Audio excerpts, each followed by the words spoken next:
दोस्तों, हमारी सीरीज चल रही है केनेथ एंडरसन की बुक द टाइगर रोड्स और इसकी स्टोरी चल रही है the lame horror of Pedda Cheruvu. कहानी के पिछले पार्ट्स प्लेलिस्ट में है। आगे की कहानी कंटिन्यू करते हैं। तो पिछली बार मचान बना के केनेथ एंडरसन बैठे थे उस लंगड़े टाइगर के इंतजार में। टाइगर आया भी था, इनका आमना सामना भी हुआ था, इन्होंने गोली भी चलाई थी, लेकिन टाइगर को गोली लगी नहीं थी। और केनेथ एंडरसन अपने आप को कोस रहे थे कि मेरे एक गलत शॉट की वजह से अब वो टाइगर और ज्यादा खतरनाक हो जाएगा और यहाँ के जो जंगल के निवासी हैं उनके ऊपर और ज्यादा खतरा बढ़ जाएगा। अब सुबह के 4 बजे केनेथ एंडरसन सोने की कोशिश ही कर रहे थे उस मचान पर कि थोड़ी ही देर में तो अप्पू आ गया था और उसके साथ आ गए थे कई जंगल के निवासी, वो चेंचू लोग। वो जानना चाहते थे कि रात को उन्होंने जो गोली की आवाज सुनी उसका नतीजा क्या निकला। अब शर्मिंदा होके केनेथ एंडरसन ने सारी कहानी बताई कि कैसे टाइगर आया, 2 गज की दूरी से ही इन्होंने गोली चलाई, लेकिन उसके बावजूद टाइगर को गोली लगी नहीं। हालांकि इन्होंने अपने राइफल की टॉर्च जलाई हुई थी। किसी ने इनसे कुछ नहीं कहा, लेकिन अप्पू ने इनकी तरफ देखा, अपनी आईब्रो थोड़ी ऊपर उठाई, यानी उसे यकीन नहीं हो रहा था कि इतना महान शिकारी इतने नजदीक से चूक सकता है। अब केनेथ एंडरसन अप्पू के साथ गांव की तरफ चल पड़े।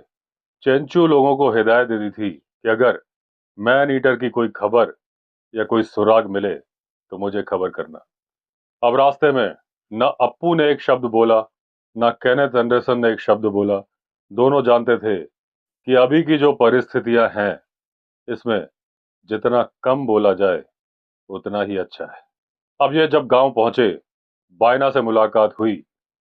केनेथ एंडरसन का मुरझाया हुआ चेहरा देखने के बाद जब बायना को पूरी कहानी मालूम चली तो बायना ने केनेथ एंडरसन का हौसला अफजाई करने की कोशिश की। ये बोला कि एक एवरेज होता है, कोई आदमी हमेशा सक्सेसफुल नहीं हो सकता। अगर आप चाहते हैं कि आप सक्सेसफुल हो तो कभी कभी आपको असफल यानी अनसक्सेसफुल होना पड़ता है। ये बात केनेथ एंडरसन को हजम नहीं हो रही थी। उन्होंने कोई जवाब नहीं दिया, सोने चले गए। 2 दिन बीत गए, लेकिन कुछ भी खबर नहीं आई उस मैन ईटर टाइगर की। अब बायना ने एंडरसन से कहा कि हम लोगों को मरकापुर चलना होगा, क्योंकि हमारे पास जो खाने की सप्लाई है वो कम हो रही है। एंडरसन को आश्चर्य हो रहा था कि पूरी गाड़ी भरकर तो सामान लेके आए थे, लेकिन उसके बावजूद सामान कम हो रहा है। एंडरसन को लग रहा था कि यह बायना का बहाना है यहां से चलने के लिए। उसने उम्मीद छोड़ दी है। बायना को लग रहा है कि यह आदमखोर बहुत ज्यादा शातिर है, क्योंकि सामान इतना था कि कम हो सकता नहीं था। तो फिर बायना ने क्यों कहा कि हम मरकापुर चलते हैं। लेकिन तब अप्पू आया। उसने कहा कि बायना जी, आप सामान लेने चले जाइए, मैं और साहब जंगल में घूमेंगे सुबह से लेकर शाम तक। क्या पता हमें उस आदमखोर का सुराग मिल जाए। बायना ने कहा, ठीक है, मैं जाता हूं मरकापुर, लेकिन एक बात बोलूं, आप लोग अपना वक्त बर्बाद कर रहे हो। ये मैन ईटर आपको मिलेगा नहीं। अब सुबह के 6 बजे थे। बायना चल पड़ा मरकापुर की तरफ। उसी समय एंडरसन और अप्पू चल पड़े जंगल में उस लंगड़े आदमखोर की तलाश में। इस बार बायना अपने साथ अपनी कुल्हाड़ी ही नहीं लाया था, साथ में लाया था अपना कुत्ता। वो कुत्ता जो देखने में बड़ा खतरनाक था, और उसके कान काट दिए गए थे। कान इसलिए काटे गए थे कि जो मक्खियां, हॉर्स फ्लाइज, कुत्तों को परेशान करती हैं, उनके कान में घुस जाती हैं, वो अट्रैक्ट ना हो सके। एंडरसन कहते हैं कि मुझे उन मक्खियों का एग्जैक्ट नाम तो नहीं मालूम, लेकिन ये मालूम है कि ये घोड़ों और कुत्तों को बहुत परेशान करती हैं, उनके कान में अपना घर बना के। नाम क्या है नहीं मालूम, लेकिन बताया जाता है कि अफ्रीका में जो सेट्सी फ्लाई होती है उसी की फैमिली से ये बिलोंग करती है। हालांकि अफ्रीकन मक्खी का काटना बड़ा ही दर्दनाक होता है, मौत भी हो सकती है। यहाँ की मक्खी से दर्द होता है, मौत या ऐसा कोई नुकसान नहीं होता। अब अप्पू का जो कुत्ता था उसका नाम था आदियप्पा, और देखकर ऐसा लग रहा था कि 6 महीने से उसने कुछ खाया नहीं है। अब तेलुगु में आदियप्पा एक इंसान का नाम होता है। तो एंडरसन ने पूछा कि तुमने इस कुत्ते का वो नाम क्यों रखा जो इंसान का होता है। तो अप्पू ने जवाब दिया, मेरे पड़ोसी का नाम आदियप्पा है, और वो पड़ोसी अप्पू को जरा भी पसंद नहीं। तो उसका अपमान करने के लिए, ताकि जब वो इस कुत्ते को बुलाए तो आदियप्पा को बुरा लगे, बाकी पड़ोसी उसके ऊपर हंसे, इसलिए उसने नाम रख दिया आदियप्पा। लेकिन साथ में अप्पू ने बोला कि इस कुत्ते का नाम आदियप्पा रखने से कोई फायदा नहीं हुआ, क्योंकि मेरा पड़ोसी जो कि कपड़े धोने का काम करता है, उसने अपने गधे का नाम अप्पू रख दिया। अब उस गधे पर वो कपड़े लाद के कपड़े धोने जाता है और बार बार अप्पू बोलकर उसे पीटता है। तो इस तरह से बातें करते हुए एंडरसन और अप्पू लेक की तरफ बढ़ते जा रहे थे। वो जा रहे थे लेक के पूर्वी किनारे की तरफ, क्योंकि पश्चिमी किनारा गांव की तरफ से आता था। हालांकि इनको अदियप्पा से बच के चलना पड़ रहा था। कभी वो एंडरसन की टांगों के बीच में आता था, कभी अप्पू की टांगों के बीच में। और इस साइड झाड़ियां बहुत ज्यादा घनी नहीं थी, और यहाँ पर जंगली मुर्गे बहुत थे। यहाँ पर इनको काले हिरणों का भी एक झुंड देखने को मिला। जनरली इतने घने जंगलों में काले हिरण होते नहीं हैं। काले हिरण होते हैं खेतों के पास में, जहां बंजर जमीन होती है। अब एक स्टैग उन काले हिरणों का, जो कि पूरी तरह से काला था, उसका पेट सफेद था, उसने घूर कर देखा एंडरसन और अप्पू की तरफ। लेकिन तब तक उसे आदियप्पा घूर चुका था। आदियप्पा ने भौंकते भौंकते उसको तब तक दौड़ाया जब तक वो निगाहों से ओझल नहीं हो गया। अब केवल हिरण ही नहीं भागा था, उसकी रानियां, पूरा पूरा हरम भाग गया था। और जब आदियप्पा लौट के आया तो अपनी मासूम निगाहों से एंडरसन और अप्पू को देख रहा था। वो ऐसा कहना चाह रहा था कि शिकार हाथ से निकल गया मालिक, मैं खाली हाथ आया। अब काला हिरण, जो कि एक एंटीलोप होता है, बड़ा ही खूबसूरत होता है। किसी टाइम पर भारत में बंजर जमीनों के पास ऐसे काले हिरण बहुत ज्यादा मात्रा में मिलते थे। लेकिन लोगों ने बंदूकों से, तीर कमान से, कुत्तों से इनका इतना शिकार किया कि अब करीब करीब ये लुप्त होने की कगार पर आ गए। इनको बचाने के लिए रूल्स बनाए गए, लेकिन वो सारे रूल्स कागजों पर ही है, फाइल के अंदर हैं। ग्राउंड रियलिटी में उन रूल्स को कोई मानता नहीं है, और अगर ऐसा ही रहा तो ये काले हिरण खत्म हो जाएंगे। काले हिरण उस तरह के जानवर होते हैं जो कि अपने चारे को आधा खाते हैं, पेट में ले जाते हैं, फिर वापस मुंह में लाते हैं और जुगाली करते हैं। जुगाली करने के बाद दोबारा पेट में ले जाते हैं, तब उनका खाना पचता है। और इस प्रोसेस के दौरान अगर उस हिरण को दौड़ाया जाए तो ज्यादा दौड़ नहीं पाता, जल्दी थक जाता है, थक कर गिर भी जाता है। और बदकिस्मती से शिकारियों को यह बात मालूम है। उन्हें मालूम है कि यह हिरण जब खाना खाएगा तो कितनी देर बाद जुगाली करेगा, उतनी देर बाद ही वो उसका शिकार करने जाते हैं। जब तक वो हिरण चारा खा रहा होता है, शिकारी कुछ नहीं करता। चारा खाने के बाद जब वो हिरण बैठ जाता है, तब इन्हें मालूम है कि अब ये जुगाली कर रहा है, अब ये भाग नहीं पाएगा। और जैसे ही हिरण बैठता है, ये शिकारी अपने कुत्ते छोड़ देते हैं हिरण के पीछे। जो मजबूत हिरण होते हैं वो तो भाग जाते हैं।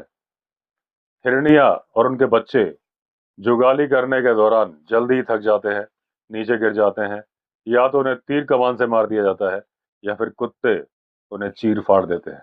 अब एंडरसन बोलते हैं कि मैं अपनी कहानी पर फिर वापस लौटता हूँ। अप्पू और मैं काले हिरणों को देखने के बाद बहुत ज्यादा दूर तक गए नहीं थे कि हमें मिल गया नील गाय का झुंड, यानी कि ब्लू बुल। ये नील गाय की जो फीमेल होती है बहुत कुछ सांबर की तरह लगती है, लेकिन इसका चेहरा नुकीला ज्यादा होता है, स्किन का कलर भी, फर का कलर भी अलग होता है। लेकिन यहाँ पर हम रुक गए नील गाय के लिए नहीं। नील गाय के खुरों के जो निशान थे, उसके साथ में ही थे टाइगर के पग मार्क्स। अब अप्पू और एंडरसन ने उन टाइगर के पग मार्क्स के पीछे चलना शुरू किया। थोड़ी देर में इन्हें समझ में आ गया कि ये वो टाइगर नहीं है जिसकी इनको तलाश है, क्योंकि वो टाइगर लंगड़ा है, उसके 3 पैरों के ही निशान आते हैं। ये जो निशान थे, ये 4 पैरों के निशान थे, प्रॉपर डिस्टेंस पे थे, यानी ये इनका शिकार था नहीं। एंडरसन को समझ में आ गया था कि ये पग मार्क उनके पुराने दोस्त स्टूपिड द रोरिंग टाइगर के हैं, जिनसे इनकी कई बार मुलाकात हो चुकी है और ये इलाका भी उसी का है। रोरिंग टाइगर इनके किसी काम का नहीं था, इनको परेशान ही कर रहा था इनकी बेट खा के। और क्योंकि लंगड़ा टाइगर भी मेल टाइगर है, तो इस टाइगर के आसपास होगा नहीं। अब ये लोग चलते रहे और चलते ही रहे। आधा दिन बीत गया। एंडरसन ने अपने कंपास से चेक किया, ये झील से करीब 10 मील की दूरी पर आ चुके थे। तो एंडरसन ने डिसाइड किया कि आगे जाने का कोई फायदा नहीं है, क्योंकि वो लंगड़ा टाइगर ज्यादा दूर जाता नहीं है। फुसफुसा के इन्होंने अप्पू से बात की और उसके बाद अपना डायरेक्शन चेंज कर लिया। डायरेक्शन चेंज करके चलते चलते शाम तक ये झील के पश्चिमी किनारे तक आ चुके। वो किनारा जहां से जंगल के निवासी चेंचू लोगों का सेटलमेंट यानी कि डेरा ज्यादा दूर था नहीं। अब यहां से एंडरसन की थोड़ी मुश्किलें बढ़ गई, क्योंकि जिन पगडंडियों पे ये चलते थे, जानवरों के आने जाने का रास्ता, वो जानवर जंगल के निवासी चेंचू लोगों के डेरे तक जाते नहीं थे। इसलिए इन्हें चलने का रास्ता नहीं मिल रहा था, झाड़ियों के बीच से रास्ता बनाकर जाना पड़ रहा था। तो चलने में बहुत टाइम लग रहा था। हर 2 कदम के बाद रुकना पड़ता था, क्योंकि कटीली झाड़ियां आ जाती थी। तो जितने टाइम में इनको चेंचू लोगों के डेरे में पहुंचना था, उससे करीब 3 गुना ज्यादा टाइम लग गया। अब इन लोगों को पसीना आ रहा था, करीब करीब पसीने से नहा ही चुके थे जब ये पहुंचे चेंचू लोगों के डेरे पर। जब ये चेंचू लोगों के डेरे पर पहुंचे, तो वहां पर एक बड़ी सी चट्टान थी और उसके पास से एक झरना सा निकल रहा था। एक छोटा सा पोखर बन गया था, ज्यादा बड़ा नहीं था, 3-4 फीट का था। पानी इतना कम निकल रहा था कि उससे स्ट्रीम बह के नहीं जाती थी, क्योंकि जितना पानी निकलता था करीब करीब उतना ही उस पोखर के आगे सूख जाता था। पानी एकदम साफ सुथरा था और हम लोग थके हुए थे। हमें तो ऐसा महसूस हुआ कि जैसे सहारा के रेगिस्तान में हमें पानी मिल गया हो। अपनी थकान मिटाने के लिए जैसे ही एंडरसन और अप्पू उस छोटे से पोखर के पास पहुंचे, उनके आश्चर्य का ठिकाना नहीं रहा। यहाँ पर टाइगर के पगमार्क थे, बहुत सारे पगमार्क थे, और उस लंगड़े टाइगर के पगमार्क थे, क्योंकि एक पैर घसीटने के निशान थे। किस्मत से इन लोगों को उस टाइगर के पानी पीने की जगह मिल गई थी। अब इन लोगों की खुशी का ठिकाना नहीं था। अब इन्होंने सोचा कि पानी पी लिया जाए, तो इन्होंने अपनी .405 राइफल साइड में रखी, पेट के बल लेटे और मुंह से पानी पीने लगे। ये पानी पीते गए, पीते गए, पीते ही गए। इस दौरान इन्होंने ये नहीं सोचा कि अप्पू क्या कर रहा है। ये सोच रहे थे कि जिस तरह से बाकी लोग साहब के पानी पीने का इंतजार करते हैं, उसके बाद पानी पीते हैं, अप्पू भी इंतजार कर रहा होगा। और किस्मत अच्छी थी कि अप्पू ऐसा ही कर रहा था, क्योंकि ये थके हुए थे, इन्हें पानी मिल गया था। इन्होंने सोचा ही नहीं था कि मैन ईटर इनके ऊपर हमला कर देगा। और जब एंडरसन लेटकर पानी पी रहे थे, मैन ईटर ने डिसाइड किया, लोहा गर्म है, मार दो हथौड़ा। यानी उसने चार्ज करने की सोची और जोर से दहाड़ सुनाई दी उस आदमखोर बाघ की। और देखा तो वो टाइगर इनके सामने था। अब जल्दी से एंडरसन ने वो राइफल उठाई, अपने घुटनों पर बैठे, अपना फेस उस तरफ घुमाया जिधर खड़ा हुआ था वो खतरनाक टाइगर। वो टाइगर गरजते हुए, उछलते हुए इनकी ही तरफ आ रहा था। टाइगर करीब 15 फीट की दूरी पर था। इधर अप्पू ने भी अपनी कुल्हाड़ी लहरानी शुरू कर दी थी। वो भी उतावला था इस टाइगर से दो दो हाथ करने के लिए। अदियप्पा, जो कि दुबला पतला कुत्ता था, डरा हुआ था। उसे लग रहा था आज तो निपट जाएंगे मालिक के चक्कर में। टाइगर के लिए भी आश्चर्यजनक घटना थी, क्योंकि अभी तक वो जितने इंसानों पे हमला करता था, वो घबरा जाते थे, डर जाते थे। अब उसके सामने 2 इंसान थे जो कि डर नहीं रहे थे, भाग नहीं रहे थे। और उसे लग रहा था कि ये 2 आदमी तो भाग नहीं रहे हैं, ये दुबला पतला कुत्ता भी नहीं भाग रहा है।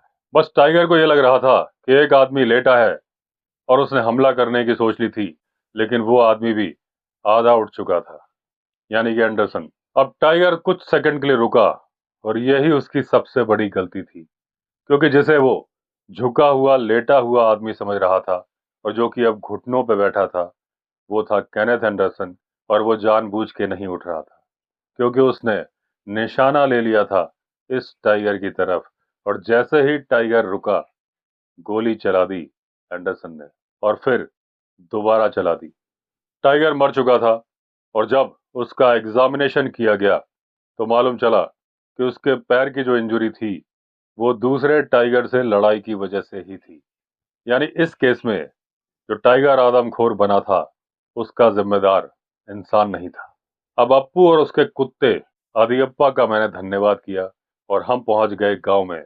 और जब बायना लौटा फ्रेश सप्लाईज लेके, तो मैंने कहा, तुम्हारी मेहनत बेकार गई, अब इन सप्लाईज की कोई जरूरत नहीं है। लेकिन एक बात थी, अगर अप्पू ने मैदान छोड़ दिया होता और उसका कुत्ता भी उसके साथ भाग गया होता तो मैन ईटर रुकता नहीं, और शायद मैं उसे गोली नहीं मार पाता, और मैं आपको ये कहानी बताने के लिए जिंदा नहीं होता। अब मैं आपको वो बात बताना चाहूंगा जो मैंने बीच में बोली थी कि कहानी के अंत में बताऊंगा, कि उन झींगुरों ने टाइगर की दहाड़ को सुन के अपनी आवाज निकालना क्यों बंद कर दिया था। क्योंकि झींगुर को टाइगर का कोई डर नहीं होता। एंडरसन के एक नेचरलिस्ट फ्रेंड थे मद्रास में, उन्होंने बताया कि जब टाइगर दहाड़ता है तो जमीन में कंपन होता है, पेड़ पौधों में भी कंपन होता है। झींगुर सुन नहीं पाते, महसूस कर पाते हैं, और उस कंपन को वो महसूस कर लेते हैं। और उस कंपन से झींगुरों को लग रहा था कि भूकंप आ रहा है। डर की वजह से उन्होंने आवाज निकालनी बंद कर दी। तो दोस्तों, इस तरह से एंड हुआ इस कहानी का। अगर आपने चैनल सब्सक्राइब नहीं किया है तो चैनल सब्सक्राइब कर दीजिए। फिर मिलते हैं नई कहानी के साथ। तब तक के लिए all the best. Vande Mataram.